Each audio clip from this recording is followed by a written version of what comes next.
Welcome mates, I'm BloodThirstyLord, by incoming Lordy, and today we're back on Warhammer 40k Darktide, with the latest patch, highlighting the patch notes and the new update that fixes major issues, adds a new feature, and also addresses crashes, performances, and gameplay balancing. So you mates do not want to miss out on this video. Make sure to click the subscribe button and also the bell notification button with all notifications on to keep up to date, and also press that join button to become a member on the channel. So without further ado, let's get straight into this. So let's first jump into the patch notes of the latest patch being 1.07 in Darktide. This update offers many improvements and fixes to issues identified over the past few days. In particular, these are focusing on improvement on the stability of the game rebalancing, and deepening the customization. And there's also a summary that we'll break down now, so let's get into it. So the rebalancing gameplay tweaks. The first part is Veteran Talent Balance Pass, allowing for a bleeding mechanic to be existent. Zealot Talent Battle Pass, Toughness and Bleeding updates.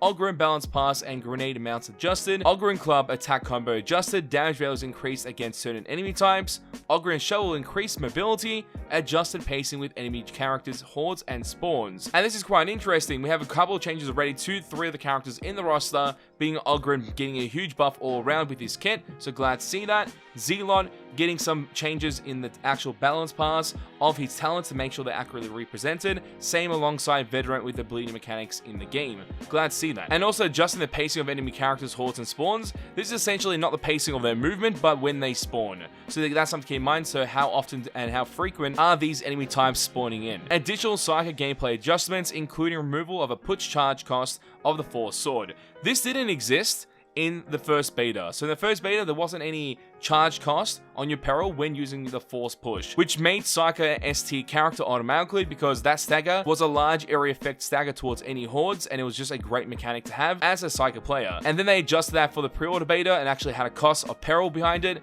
which didn't work out too well, and now we have the readjustment once again, going back to what it was in closed beta. We also got a bump up for auto guns and auto pistols, so I'm guessing do more damage overall in all ranges as well. Ranged minion attacks attributes adjusted as well, so they changed some of the ranged minions attacks towards the player.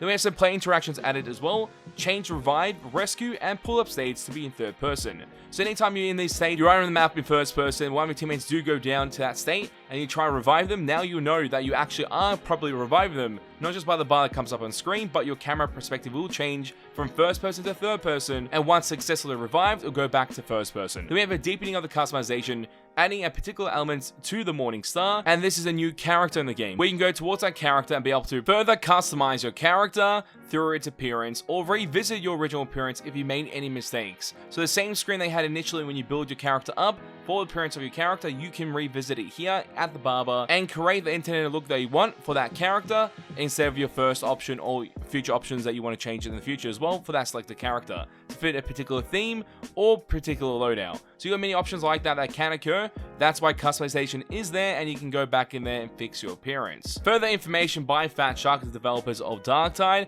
when it comes down to the gameplay balancing. The Zealot class had a balance pass, some fixes, especially on the toughness feat side. An updated player-facing text. The aim is to make the choice between the 3 options a bit more interesting, while establishing Zealot survivability as an engaging challenge with sensible power. The bleeding functionality has also been overhauled to provide proper stacking, open up the viability and synergy of Zealot, Ogryn, and Veteran talent options, essentially allowing your character to connect to other characters really well with the talents of bleed mechanics. So that's always fun to have in a game when things start to synergize well within a team in order to complete certain challenges or missions ahead. We include the missing piece of the initial Psychic balancing, namely the Force Sword push. We've removed the peril cost of pushing along with a slight range nerf. Peril cost is still there on the push follow-up though, which should help to balance its ability to ignore the stagger reduction. So there is some type of a nerf and a buff towards it at the same time, so it's good to see that. Nothing too bad for the Psyker class. We've taken the opportunity to bump up the infantry auto guns, shredder auto pistols, and the Ogryn Bully Club to see if they can enrich the gameplay. At the same time, we reviewed some of the challenges, outliers, high difficulty spawns, and events as part of our effort to present a fun but challenging experience. Locking the forces of chaos in melee should be a bit smoother while clamping down some of the more insane spikes in the pacing. Look to us to keep our eye out for rebalancing our classes. It's something that we will do regularly throughout the pre-launch period and continue in launch as we respond to player feedback. And a great way to address this aspect of the game,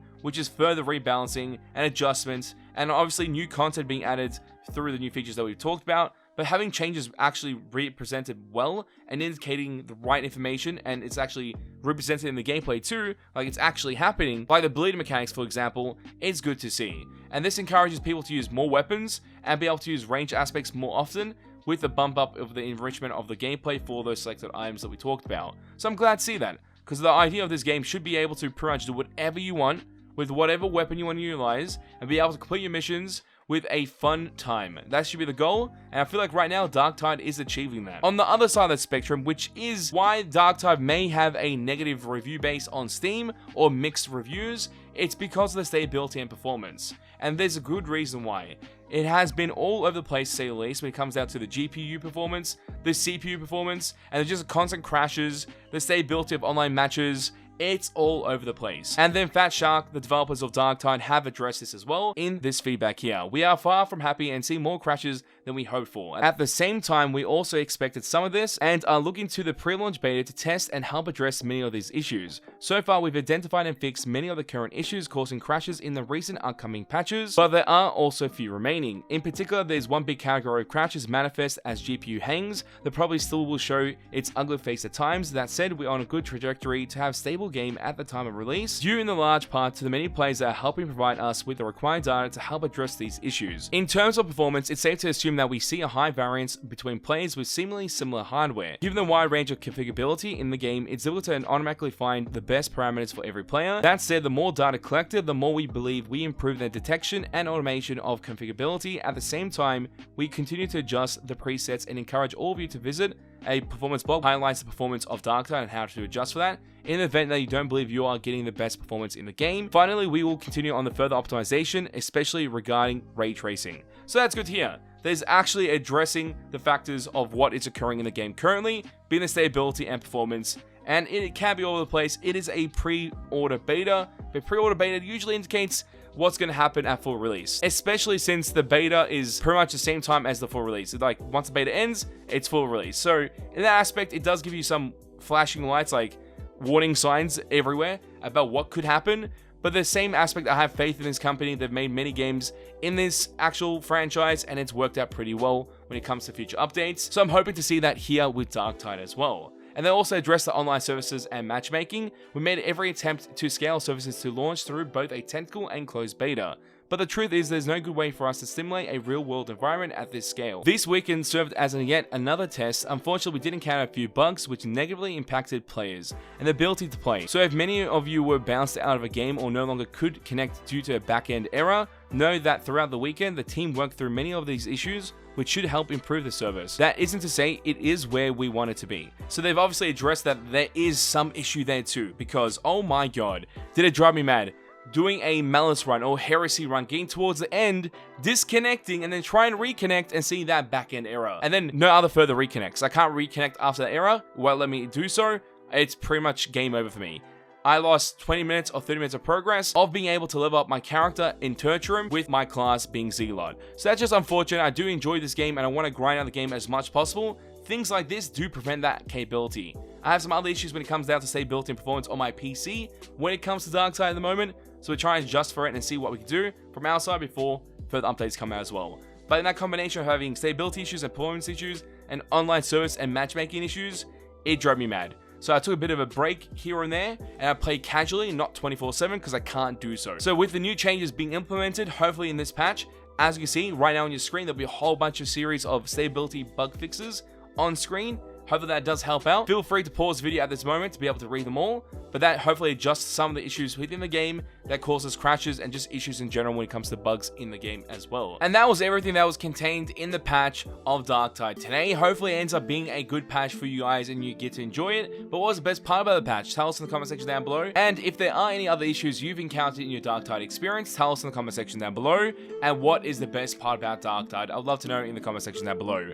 As always, mates, it's a pleasure to have you guys on the channel as we go through this, and I'll catch you mates next time. Bye. Road to 200k subscribers. Let's get it, mates.